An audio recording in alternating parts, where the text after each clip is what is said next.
palavra, Pai, possamos compreendê-la plenamente e saber aquilo que o Teu Espírito Santo quer falar, Senhor, por meio dela, Igreja. Fala ao nosso coração, Senhor Deus, é o que nós pedimos, em nome de Jesus. Queremos ser, ó Pai, edificados, Senhor Deus, instruídos e santificados pela Tua palavra. É o que nós desejamos. No nome do nosso Senhor Jesus e nosso Salvador. Amém. Queridos, vamos abrir a palavra do Senhor em Tiago, capítulo 2, verso 14 a 26.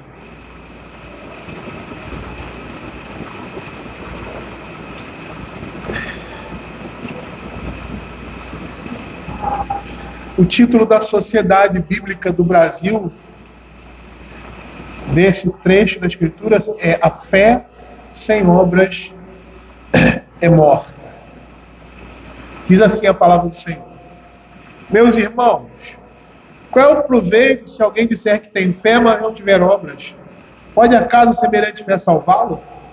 Se um irmão ou irmã estiverem encarecidos de roupa e necessitados do alimento cotidiano, e qualquer dentre vós lhe disser: ide em paz, aquecei-vos e fartai-vos, sem contudo lhes dar o necessário para o corpo, qual é o proveito disso? Assim também a fé, se não tiver obras, por si só está morta. Mas alguém dirá: tens fé e eu tenho obras. Mostra-me essa tua fé sem obras, e eu com as obras te mostrarei a minha fé. Crês tu que Deus é um só? Fazes bem, até os demônios creem e tremem.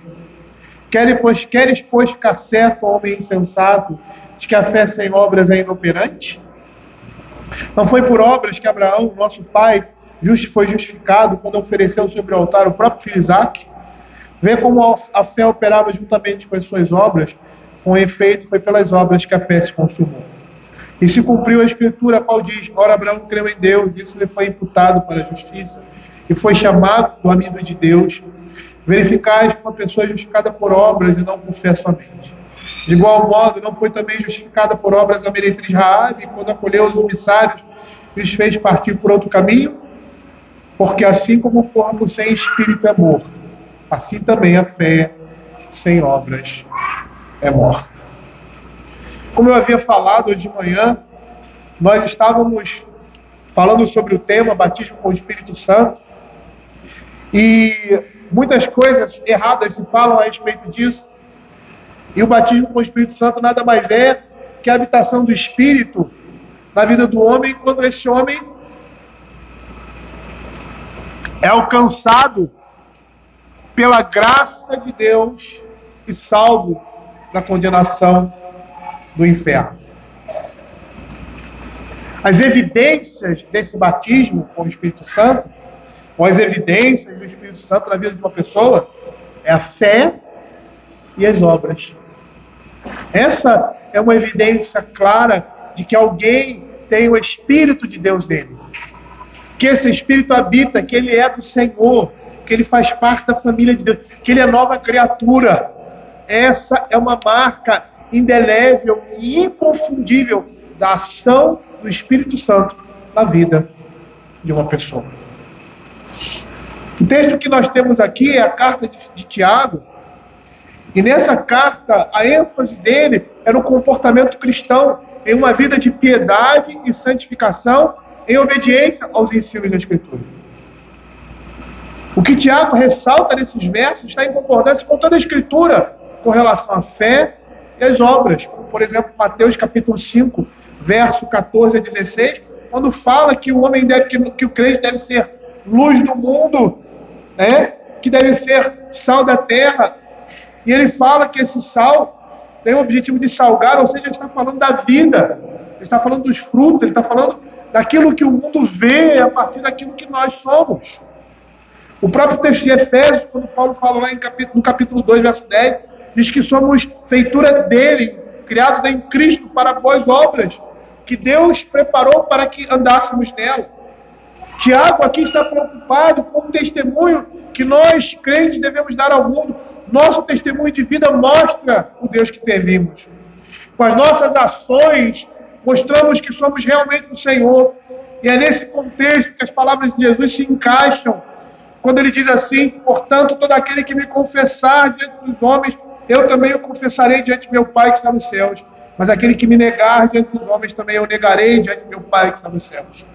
Muitas pessoas acham que a confissão e a negação é pura e simplesmente uma declaração, mas nós vamos perceber que é mais do que isso também.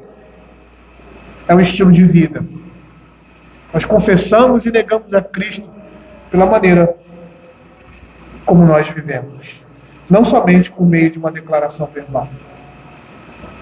Com as nossas vidas, nós mostramos que somos filhos de Deus, que somos a habitação do Espírito. Lá em Mateus capítulo 12, o Senhor Jesus diz assim: ou fazer a árvore boa o seu fruto bom, ou a árvore má o seu fruto mau, porque pelo fruto se conhece a árvore. E aí ele critica os fariseus, por quê? Porque eles falam coisas boas, mas eles são maus.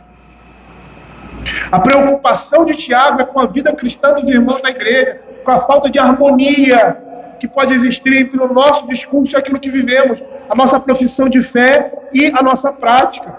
E não há como esconder a nossa verdadeira profissão de fé. Em um dado momento, sempre iremos mostrar quem nós somos. O grande problema é achar que somos alguma coisa e não sermos isso que pensamos ser. Por quê? Porque as nossas ações demonstram a nossa fé. O texto que nós lemos da confissão de pecado no tocante a Deus, professam conhecê-lo, portanto negam por suas obras. E veja o que a Escritura vai dizer: por isso são abomináveis, desobedientes e reprovados para toda boa obra.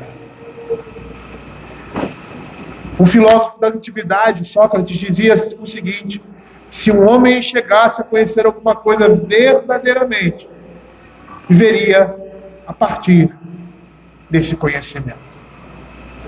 O problema é que muitas vezes nós dizemos que conhecemos a Deus, mas vivemos a revelia dele. Eu gostaria somente de mostrar aos irmãos aqui o conceito de fé. Nós falamos hoje de manhã. Fé pode ser aquilo que se crê. Fé também representa uma confiança absoluta, um compromisso, como diz Hebreus 11:1, certeza de coisas que se esperam, convicção de fatos que não se veem. As obras são atos, ações, são trabalho, é tudo que se faz por causa da fé ou pela fé. E eu poderia dar os exemplos disso, dessas obras que são fruto da fé. Práticas devocionais, atitude moral correta, obediência a qualquer princípio da Escritura, como amar ao cônjuge, não mentir, obedecer aos pais, criar os filhos na disciplina do Senhor, amar a Deus, ser benevolente, paciente, gentil. Todas essas coisas são obras que têm como fundamento a fé. A estrutura do texto aqui de Tiago, em primeiro, ele vai mostrar que uma profissão de fé vazia não tem valor algum. Em segundo lugar, o autor ironiza, mostrando que uma fé intelectual apenas, um conhecimento sem envolvimento de vida, sem obediência, representa a fé dos demônios. E num terceiro momento, ele prova que as obras manifestam uma fé interior. Por meio dos frutos, provamos de que árvore somos. Então, seguindo essa estrutura do livro, dos versos aqui de Tiago, o verso 14 diz assim: meus irmãos, qual o proveito se alguém disser que tem fé, mas não tiver obras? Pode acaso semelhante fé salvá-lo? É interessante porque essa frase ela poderia ser colocada em qualquer contexto. Por exemplo, no contexto do apóstolo Paulo de 1 Coríntios,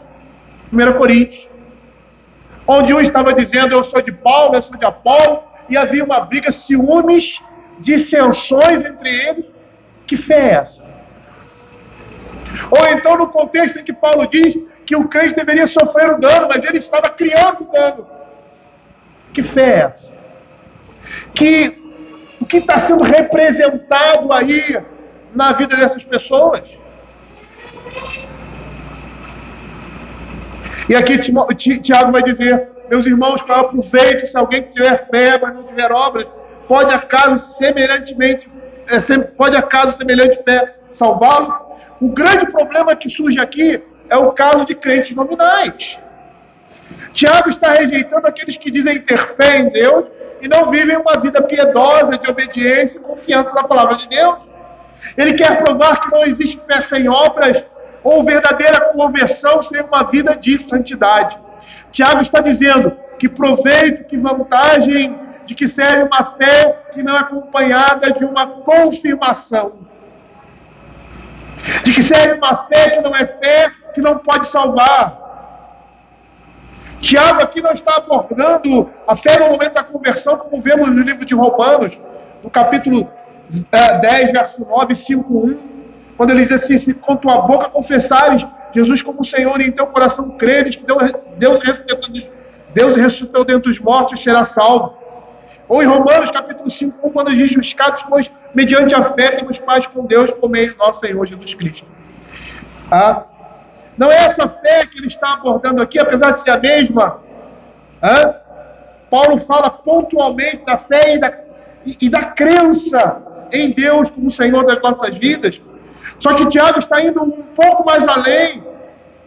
Ele está falando daquela fé dos que passaram por esse momento de conversão, dos frutos que demonstram essa fé que se manifestou inicialmente. E aqui Tiago vai mostrar o efeito de palavras vazias que não são acompanhadas de uma ação efetiva e por isso não tem valor algum. E a maneira como ele comunica isso é uma maneira muito eficaz, por meio de comparações e exemplos. E a primeira comparação do verso 15, quando ele diz assim: se o irmão ou irmã estiverem carecidos de roupa e necessitados do alimento cotidiano, e qualquer dentre vós lhes disser: ide em paz, aquecei-vos, fartai-vos, sem contudo lhes dar o necessário para o corpo, qual é o proveito disso? Tiago está apresentando uma analogia para comparar a esterilidade de uma fé sem obra. O efeito simples de palavras sem ação não faria diferença alguma. A pessoa em foco aqui, ela não tem condições por si mesma de suprir as suas necessidades. E aí um irmão dá uma ordem como se aquela pessoa estivesse em condições de fazê-lo por si mesma, e ele sabe que ela não tem. Aquele irmão demonstrava visivelmente que não tinha condições de cumprir o que fora ordenado. Qual é o proveito dessas palavras? Não serviam para nada. Falta o principal, falta o que vai dar sentido às palavras, a ação. Seria bem diferente se essa ordem fosse dada por alguém que em suas mãos apresentassem roupas e alimentos para suprir essa necessidade, mas ainda não tinha feito. E aí a ordem teria um valor. Irmão, vista-se, se farte daquilo que você tem nas mãos.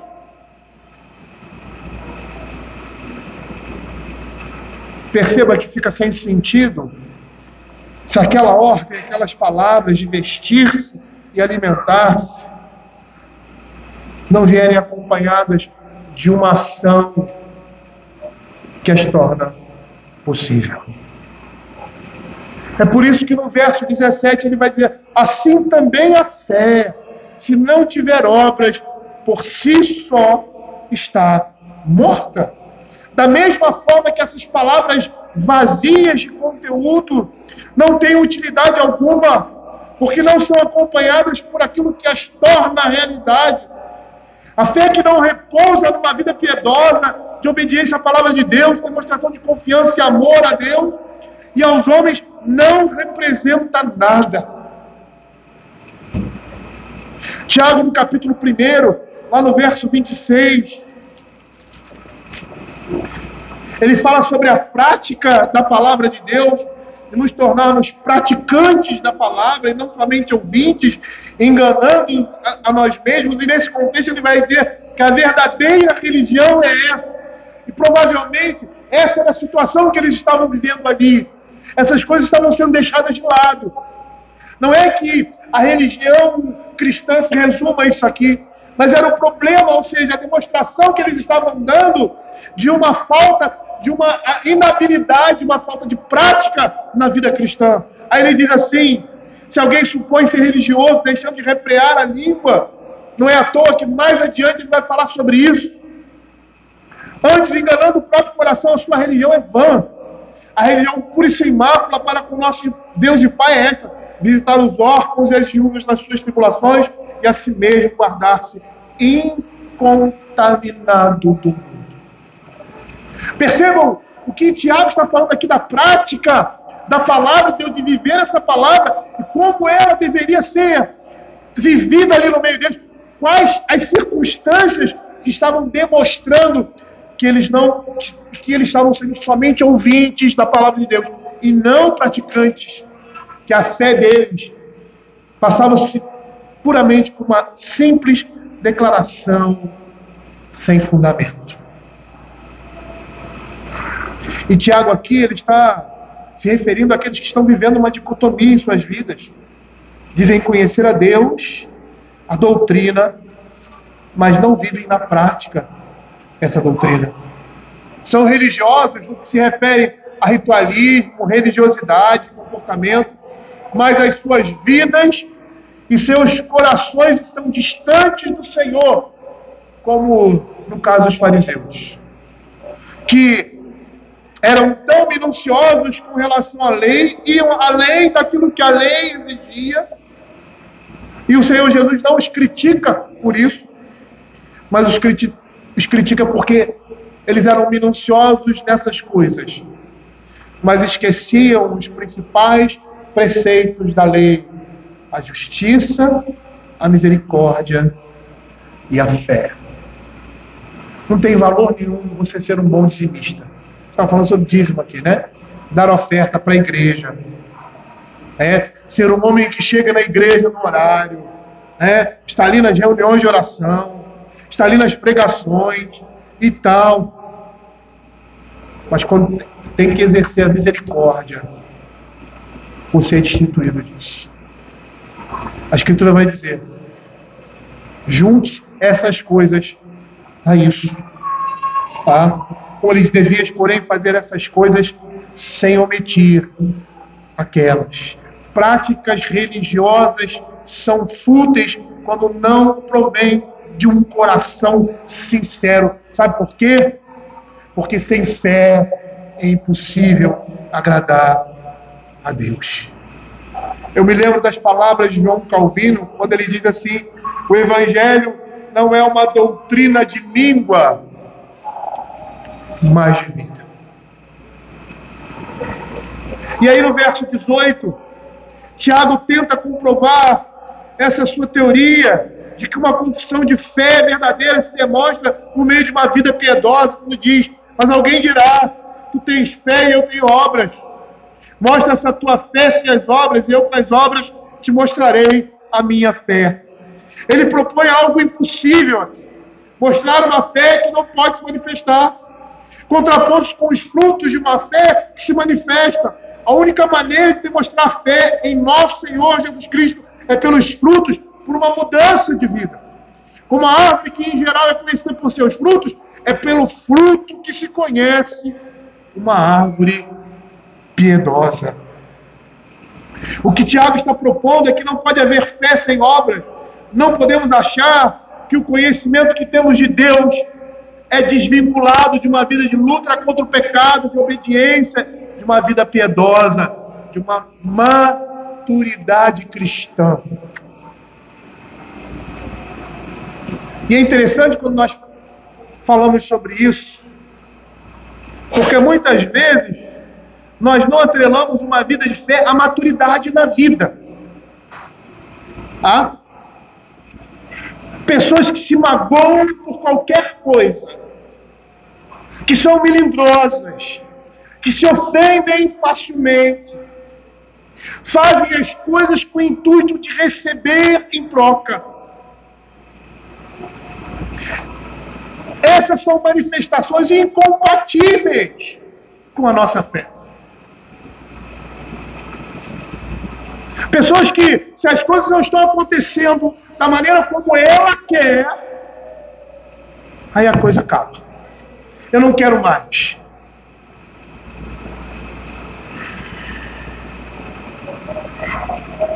Eu vou dizer uma coisa para vocês. Muitos são assim. Porque dentro da sua casa, como filhos, a vida da família girava em torno deles. As crianças eram reizinhos dentro de casa.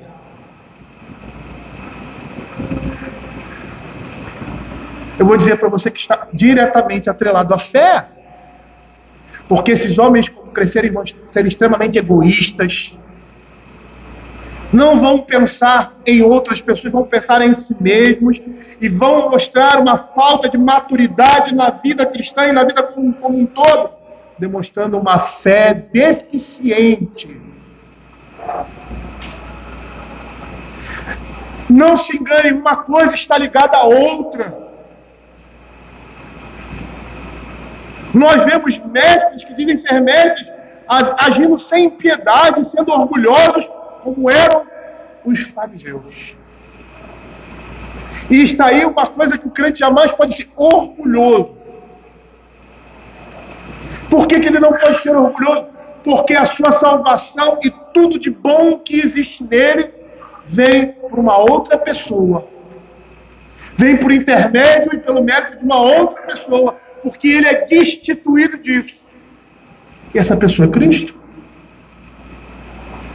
Como é que eu posso ser arrogante? Como é que eu posso ser jactancioso, orgulhoso?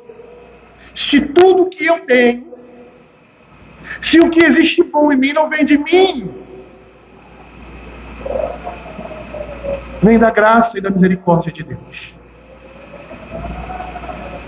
E todas essas coisas estão atreladas à fé. Saibam que Schumacher nos dá a seguinte contribuição: se a fé não está arraigada no coração que crê, então essa fé não passa de uma série de palavras vazias. Vejam o que Tiago vai dizer a respeito desses que dizem ter fé, mas não demonstram isso com as suas vidas. Crês tu que Deus é um só, fazes bem, até os demônios creem e tremem. Nesse ponto, Tiago mais uma vez apresenta um exemplo que serve como argumento daquilo que ele quer provar. O monoteísmo era a base da fé judaico-cristã. Tiago vai dizer que crer sem viver em obediência àquilo que crê é igual à fé dos demônios. Não há proveito algum para os demônios saberem que Deus é um só, porque são desobedientes, malignos, corruptores. Esse conhecimento lhes serve de juízo. A Escritura quer nos mostrar, queridos, que o que fazemos e como vivemos mostra quem nós somos, ou melhor, quem nós servimos. Por isso o apóstolo Paulo vai dizer que nós devemos transformar a nossa mente. Não nos deixarmos envolver-nos e herdar pelo pensamento do mundo, mas transformar constantemente a nossa mente. A mente de Cristo, que é a sua palavra. Lá em Mateus capítulo 6, verso 24 a 34, Jesus vai mostrar como os gentios serviam as riquezas, porque eles não tinham Deus. O modo de vida que eles levavam demonstravam a sua fé, ou seja, a fé neles mesmos.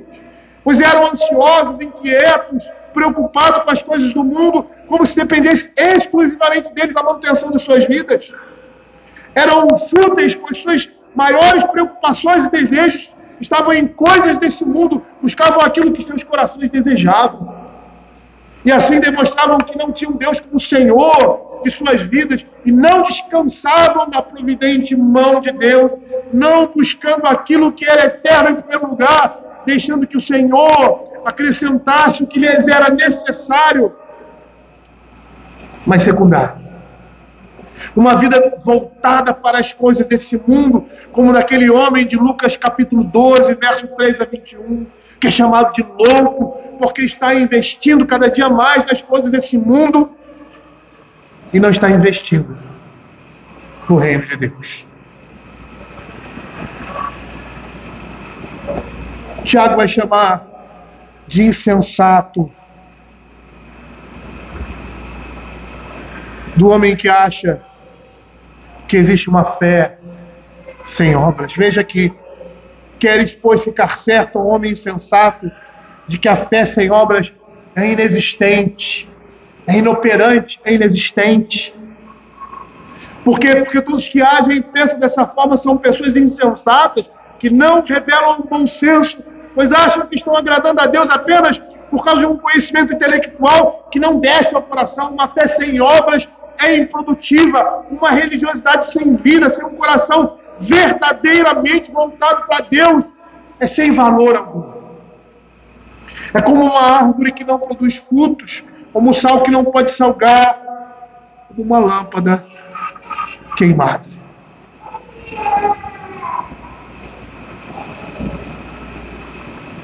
Muitos de nós, às vezes, não temos essa proposição como uma verdade em nossas vidas. Existe uma fé sem obras, mas muitas vezes nós estamos vivendo assim, pela falta do conhecimento da palavra de Deus. Por não conhecermos aquilo que nós devemos conhecer, para tranquilizar o nosso coração diante das intempéries, dificuldades, tentações e provações desse mundo. Veja que a partir do verso 21, Tiago vai comprovar que a fé torna-se visível, operante, produtiva, comprovada por meio de obras, de nossas ações, daquilo que pensamos, falamos e fazemos.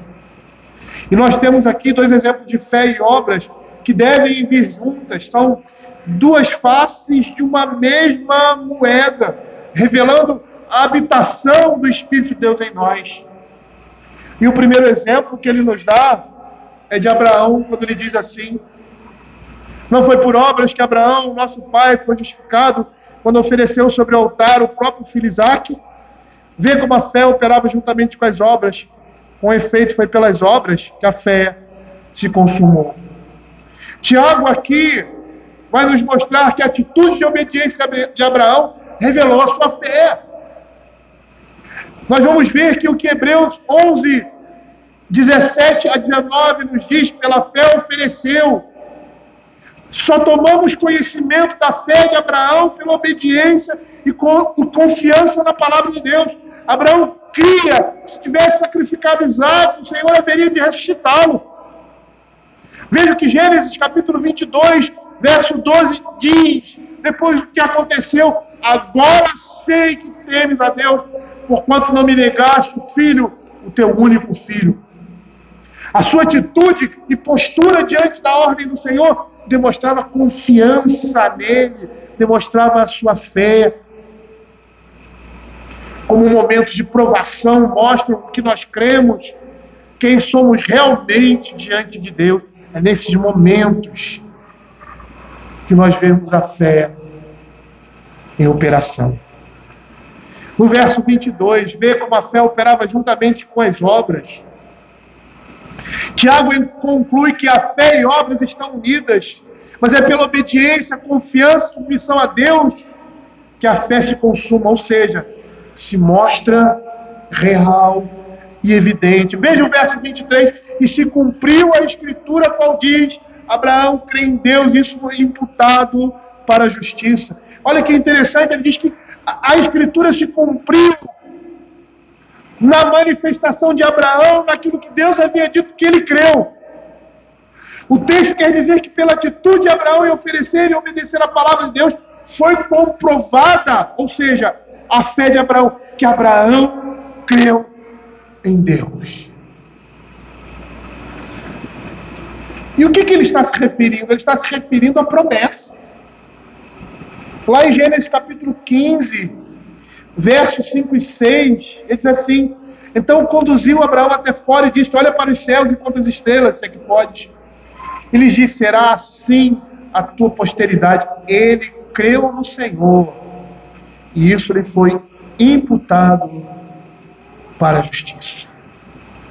A atitude de Abraão em sacrificar Isaque demonstrou que ele creu que Deus ia dar uma posteridade a ele como as estrelas do céu. Olha como as coisas são invertidas na ótica do homem.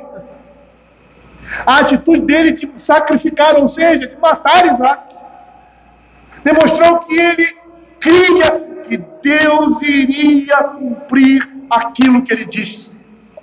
Lá em Hebreus capítulo 11, versos 17 e 19, veja aí, pela fé, Abraão, quando posto à prova, ofereceu Isaac, estava mesmo para sacrificar o seu unigênito, aquele que acolheu alegremente as promessas.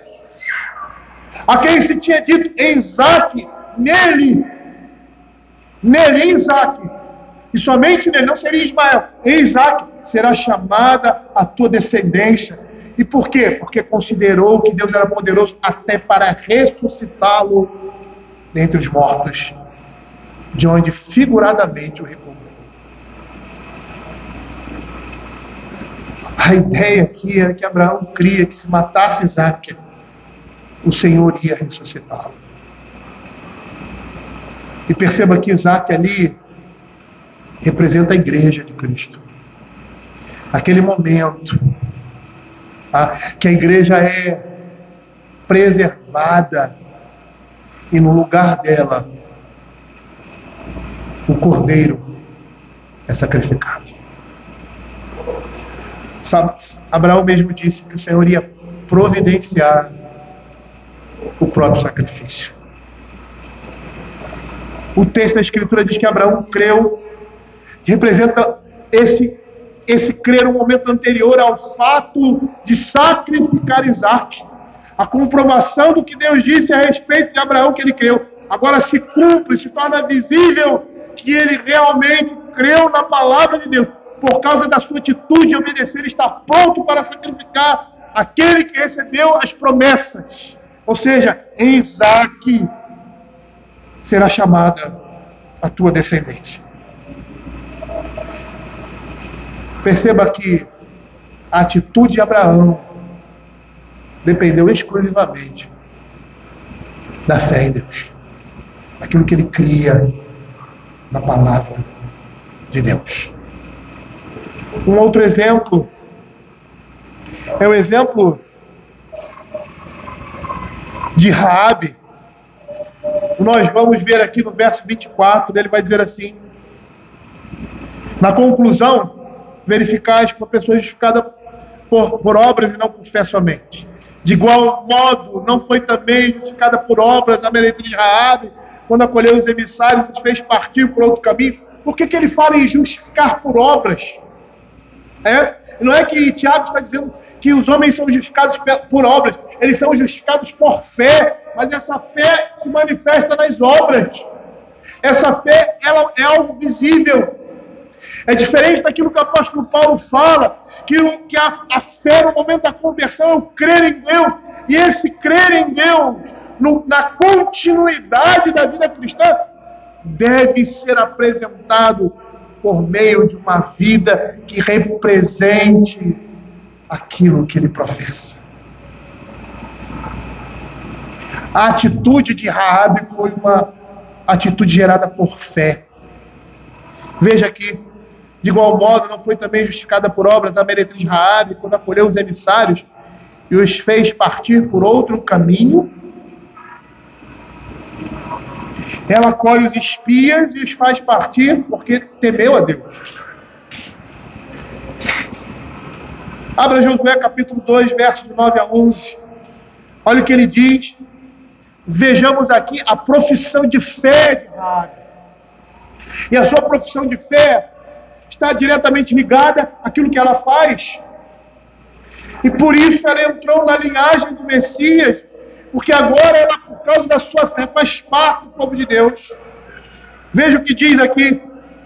Antes que os espias se deitassem, foi ela ter com eles ao eirado e lhes disse: bem sei que o Senhor vos deu esta terra, e que o pavor que infundiu caiu sobre nós, e que todos os moradores da terra estão desmaiados, porque temos ouvido que o Senhor secou as águas do Mar Vermelho diante de vós, quando saís do Egito. E também o que fizeste aos dois reis, os amorreus, Sihon e Og, que estavam além de Jordão, os quais destruístes. Ouvindo isto, desmaiou-nos o coração, e ninguém mais há ânimo algum por causa da vossa presença, porque o Senhor, vosso Deus, é Deus em cima nos céus e embaixo na terra.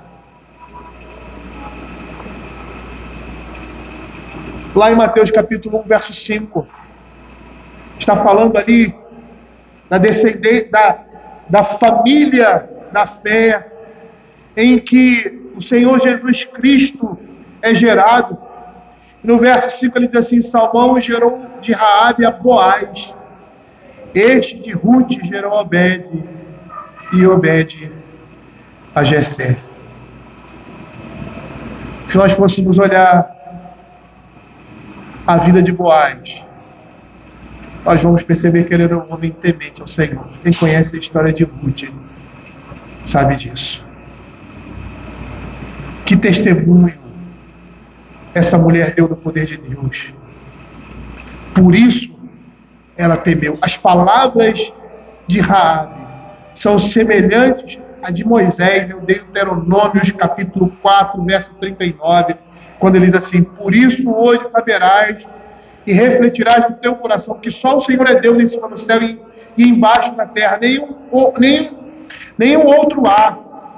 E esse é o momento quando a promessa é lançar diante de Israel as nações mais poderosas e maiores do que ele. Vejam o que Raabe diz, são as mesmas palavras que estão aqui. São palavras produzidas por fé, por uma convicção de quem é Deus. Ela poderia ter entregue aqueles homens, mas não fez porque temeu ao Senhor.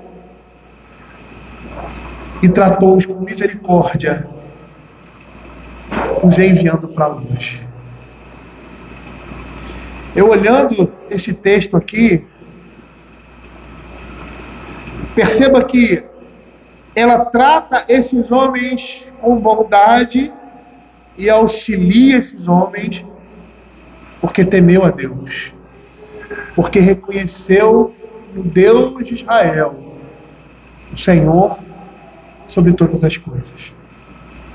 Aí eu fico olhando os nossos dias, homens que agem propositadamente contra a verdade e a justiça,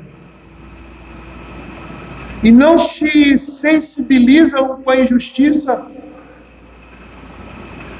porque não têm o temor a Deus. Eles não têm o temor a Deus. O homem que vê uma injustiça e não consegue se revolver dentro de si por causa daquilo, é um homem que não teme a Deus. Um homem que tem o poder de agir com justiça, mas inverte a justiça com o erro e torna aquilo que é mal em bom, é um homem que não teme a Deus. E esses homens receberão, num momento determinado, a mão pesada do Senhor. Raabe creu que o Senhor era Deus e que não havia nenhum outro como ele. O que os amorreus não fizeram, o que os egípcios não fizeram, porque não temeram a Deus, Raabe fez. E foi por causa da sua ação que ela foi justificada. Essa palavra no original significa evidenciar alguém que é justo, pronunciar uma declaração a alguém justo. Eles foram justificados pela fé que foi manifestada por meio das suas ações, por meio das suas obras. Se nós observarmos, nós vamos ver que o livro de Hebreus, no capítulo 11, mostra isso que Tiago está demonstrando aqui. Homens e mulheres que demonstraram sua fé por meio das suas ações. E nós poderíamos dizer que faz o homem abandonar a vida de luxo e riqueza para viver na pobreza e ser perseguido como foi Moisés. O que faz o homem sair de um lugar onde estava bem estabelecido para se receber um lugar em herança sem saber onde ia. O que faz alguém subjugar reinos, fechar bocas de leões, serem torturados, escarnecidos, provados, mortos, maltratados, afligidos, quando poderiam nada disso viver. E eu respondo, a sua fé. E por que Tiago está falando isso à igreja? Porque corremos o risco de ser como os fariseus, de achar que nosso conhecimento de Deus nos é suficiente, não exigindo de nós uma vida de piedade e devoção.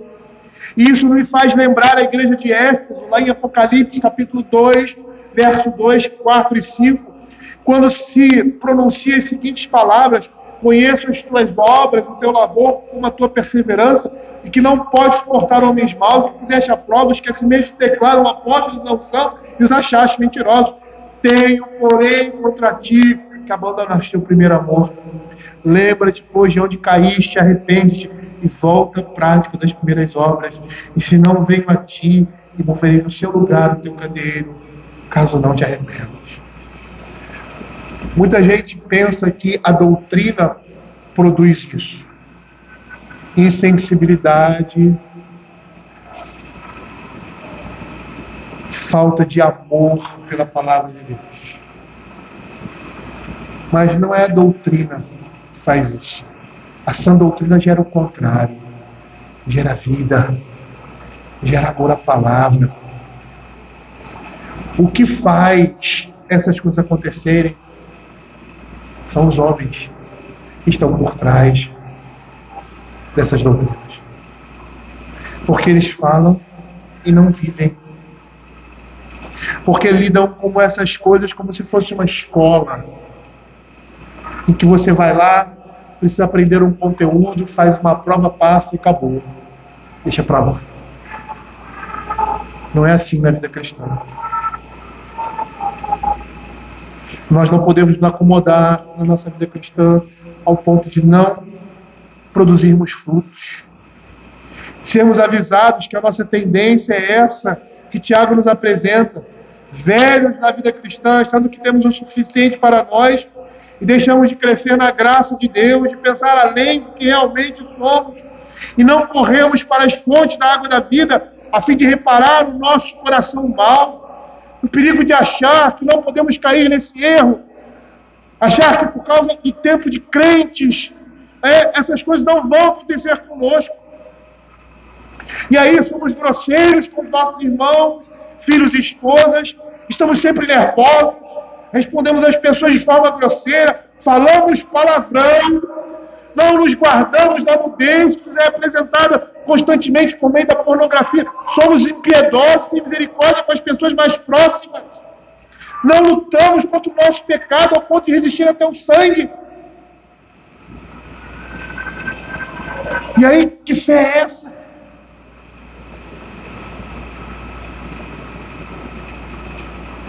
Quando olhamos para a Escritura, nós só conseguimos ver a luta pelo Evangelho, que representa uma perseguição, mas não vemos a luta contra o pecado, que representa uma oposição contra o desejo do nosso coração maligno.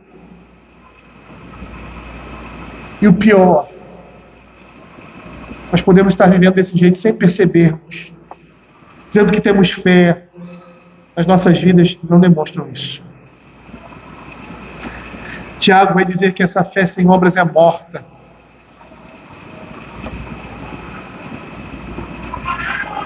Porque os frutos, os resultados da graça de Deus em nós são manifestados por meio de uma vida santa, reta.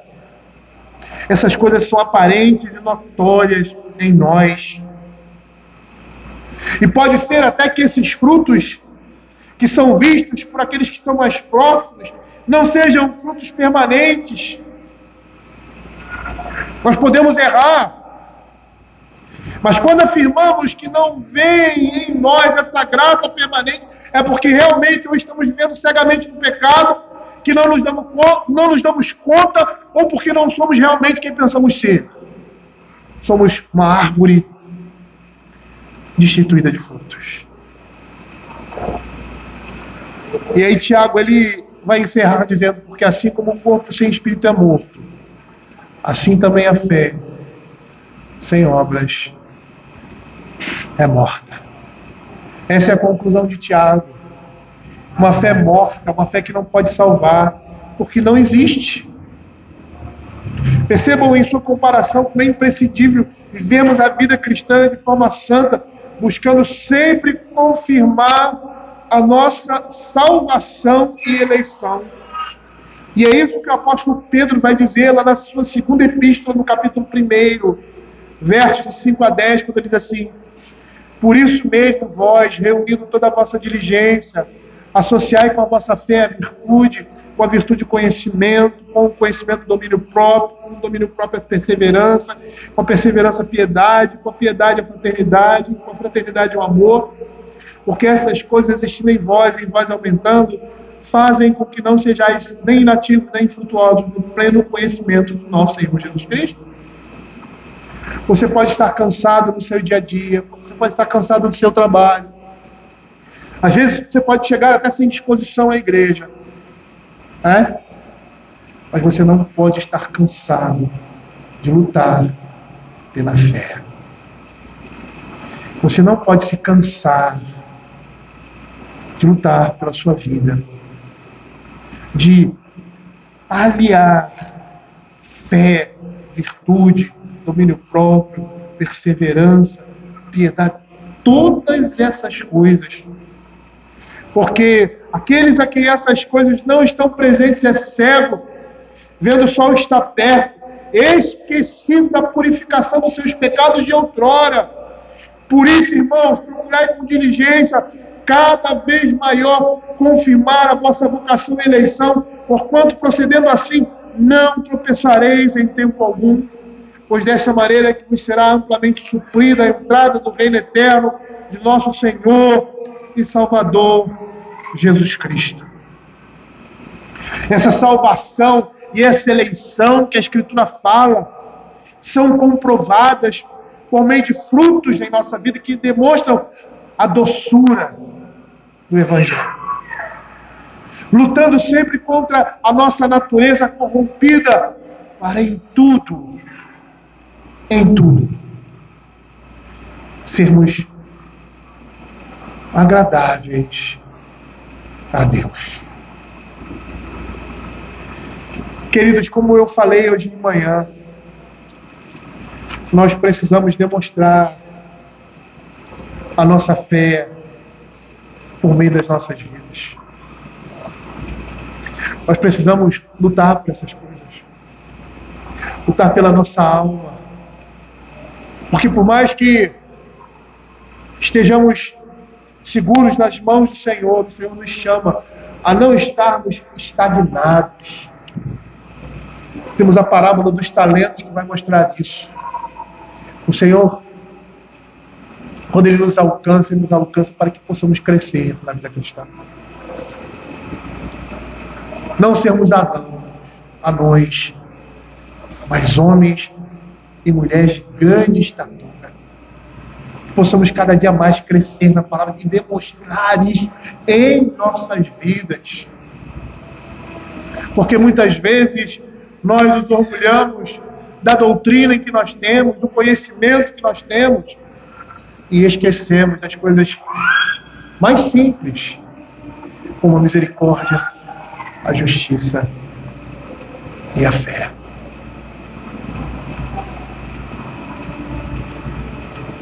Quando estivermos nos sentindo assim, debilitados, enfraquecidos, nós devemos nos voltar, clamando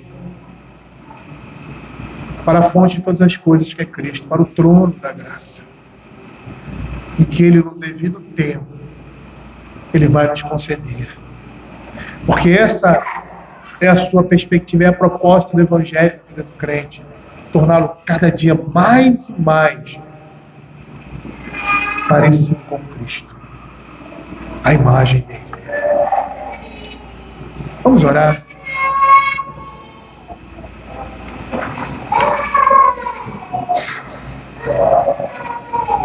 Senhor Deus, Pai Todo-Poderoso, Senhor, queremos te pedir, ó Pai, que o Senhor esteja nos dando, Senhor Deus, cada dia mais maturidade, conhecimento da Tua Palavra, para que possamos ser pessoas, ó Senhor Deus, que estejam acolhendo outras, Que sejam, Senhor Deus, reconhecidos como um lugar de descanso e refrigério, porque refletem a imagem de Cristo nesse mundo.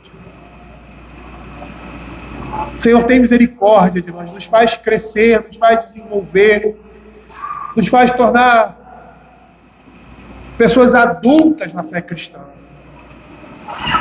Homens e mulheres, ó Senhor Deus, que têm as suas faculdades exercitadas na piedade e na santidade. E que por meio da nossa fé, por meio daquilo que cremos, do Espírito que habita em nós, possamos cada dia mais e mais avançar para o reino eterno de Deus. Ó Senhor, fica com o teu povo, Pai. Vivifica aqueles que estão desanimados, Pai. Dá, Senhor Deus, ânimo àqueles que já perderam completamente, Senhor, a sua disposição, Pai, com relação à vida cristã. Renova, Senhor, as nossas forças, ó Pai, e nos traz cada dia mais para perto de Ti. É o que nós pedimos, em nome de Jesus. Amém.